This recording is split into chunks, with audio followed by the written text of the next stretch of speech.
Happy Holi to everyone. কেমন আছো তোমরা সবাই? হোলি কেমন কাটলো তোমাদের সকলের? হাই, আমি অমিয়। আমার একটা নতুন ভিডিওতে অনেক অনেক স্বাগত তোমাদের। ব্যস্ত থাকার কারণে অনেকদিন হলো কোনো ভিডিও দেওয়া হয় না। আজ তোমাদের দেখাবো আমার হোলি কেমন কাটলো।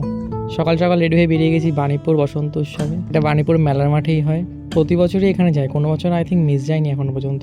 ভেতরে ঢুকে দেখবে জনসমুদ্র, একদিকে নাচ হচ্ছে, অন্যদিকে গান। অকেশন যাই হোক আর যেমনই হোক না কেন, আমরা বেরাই সবসময় চারজনই। আজকে এখানে তিনজন, এক বন্ধু আসতে লেট করেছিল তখন। ভেতরে যেমন নাচানাচি, তেমন ধুলো, তেমন আবির খেলা। তবে গরমটা মনে খুব তাড়াতাড়ি পড়তে শুরু করে গেছে এবছর। এদিকে রং মেখে কি অবস্থা দেখো আমার।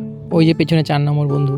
বহুদিন পর যখন পুরনো বন্ধুদের সঙ্গে দেখা হয় তখন খুব ভালো লাগে, তাই না? হ্যালো গাইস, দীর্ঘ 10 বছর পর এক বান্ধবীর সঙ্গে দেখা হয়েছে। এই হচ্ছে সে। এখন তো সানগ্লাস পরে ক্যাট দেখাবে। কেমন লাগছে ওকে বলো। দুপুরে খাবারের জন্য ওখানে কুপন দেওয়া হচ্ছিল 20 টাকা করে। 4টে নিয়ে নিয়েছি। তবে খেতে বসে দেখি সারা গালে আবির মাখানো, হয়তো পেটেও চলে গেছে কিছুটা।